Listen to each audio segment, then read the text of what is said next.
नमस्कार, स्वागत है आपको जस्ट इंडिया में और मैं हूं आपके साथ मुस्कान।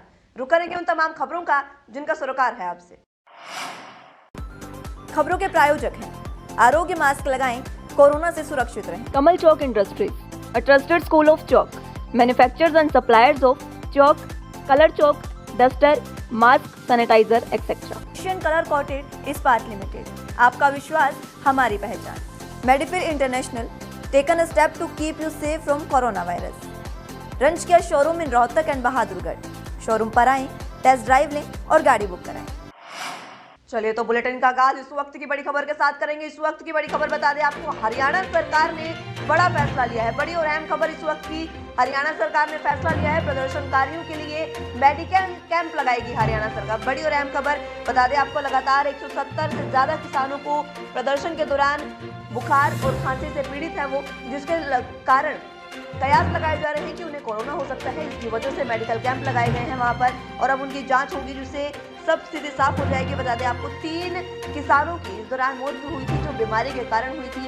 इसी की वजह से, इसी के मद्देनजर हरियाणा सरकार ने बड़ा फैसला लिया है और किसानों के लिए, प्रदर्शनकारी किसानों के लिए मेडिकल कैंप हरियाणा सरकार लगाएगी, जिसमें किसानों का मेडिकल चेकअप होगा।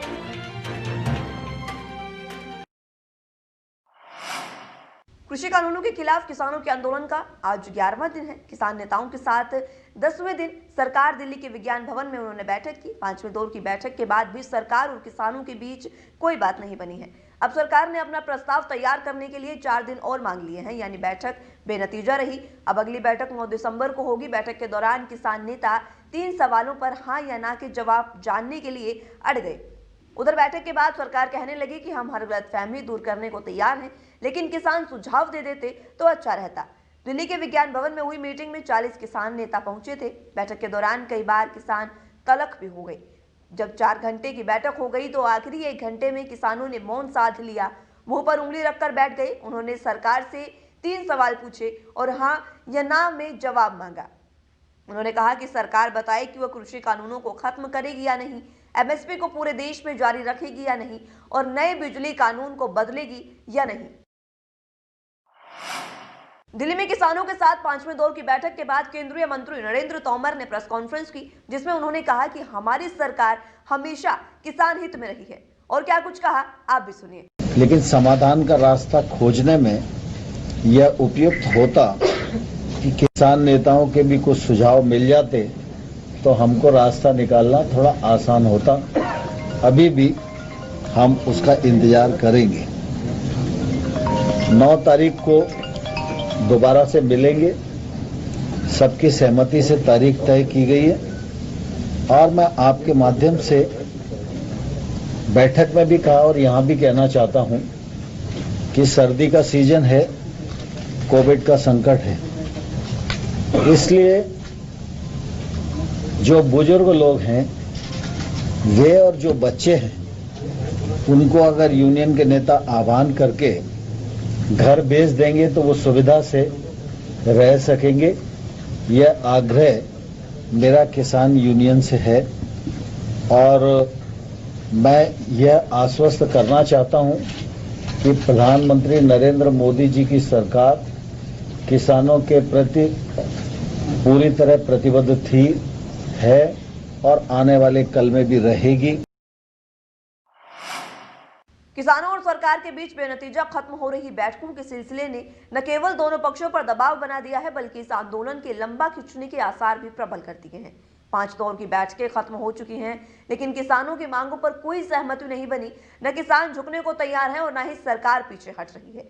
इसी के मद्देनजर किसान संगठनों के आह्वान पर अब दिल्ली की सीमाओं पर किसानों की संख्या और बढ़ाई जाएगी। इसके लिए आंदोलनरत सभी किसान संगठनों के नेता पूरी तरह सक्रिय हो गए हैं। इसके बाद हरियाणा और पंजाब समेत अन्य राज्यों से किसानों के कई और जत्थे दिल्ली बॉर्डर के लिए रवाना हो गए हैं।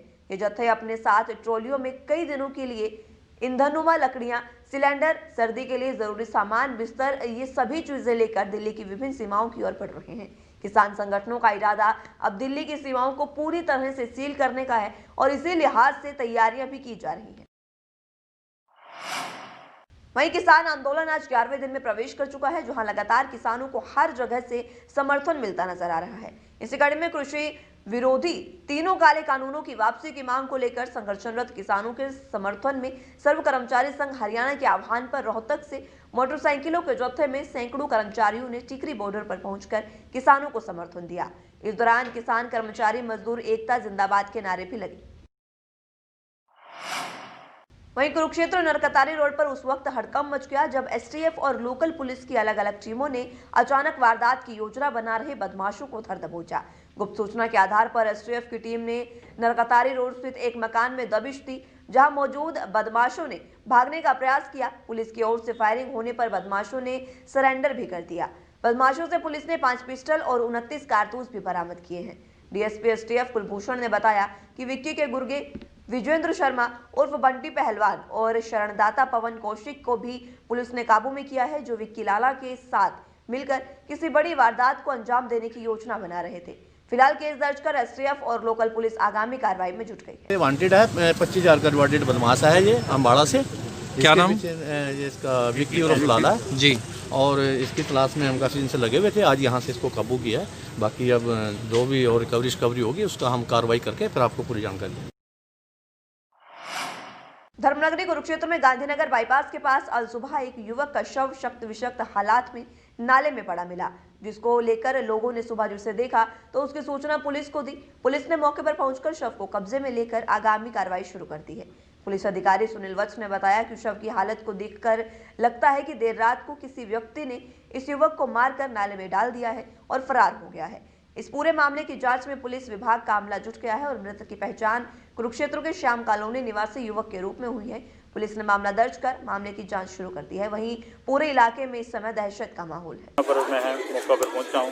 मौका पर पहुंचने के बाद मैंने सीन ऑफ क्राइम टीम, हमारे इंस्पेक्टर सीआईए की टीम, सीआईए 1, सीआईए 2 की टीम में और डीएसपी साहब मौका पर आए हैं और अभी तक जो है ना हमने मौका से डेड बॉडी को उठाया है। अभी कोई उनके पहुंच चुके हैं, उनको पहचान हो चुकी है। राहुल है लड़का, जय भगवान का, श्याम कॉलोनी का रहने वाला, उसकी ये डेड बॉडी है जिसकी शिनाख्त हो गई है, जो साफ तौर से लगता है कि मर्डर किया गया है।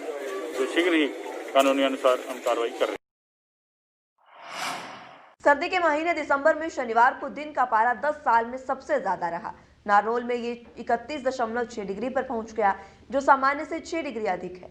इससे पहले दिसंबर में नारनौल में 2010 में अधिकतम तापमान 30.5 डिग्री रहा था। हिसार में 17 दिसंबर 1960 को ये 33.6 डिग्री था, जो अब तक का रिकॉर्ड है। वहीं रात का तापमान दिन के मुकाबले 4 गुना कम रहा। भारतीय मौसम विभाग के चंडीगढ़ सेंटर के निदेशक डॉक्टर सुरेंद्र पाल का कहना है कि 7 से 9 दिसंबर के बीच पहाड़ों पर बर्फबारी होगी, इससे मैदानों में ठंड फिर से बढ़ने लगेगी। वहीं हरियाणा में 13 और 14 दिसंबर को बादल छाए रहेंगे, कहीं कहीं बूंदाबांदी भी हो सकती है। खबरों के प्रायोजक थे Kamal Chalk Industries, a trusted school of chalk, manufacturers and suppliers of chalk, color chalk, slate pencil, duster, dustless chalk, housekeeping material, mask, sanitizer, hand wash. Office number 201, first floor, Town Center Mall, D Park, Model Town, Rohtak. Corona महामारी से लड़ने के लिए आरोग्य mask लाया है आपके लिए सबसे आधुनिक mask.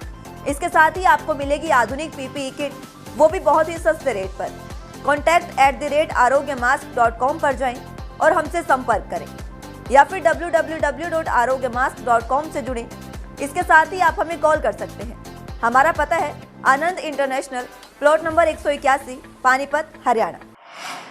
Be Fast Fit, India's fastest growing fitness chain, now at Rohtak D Park.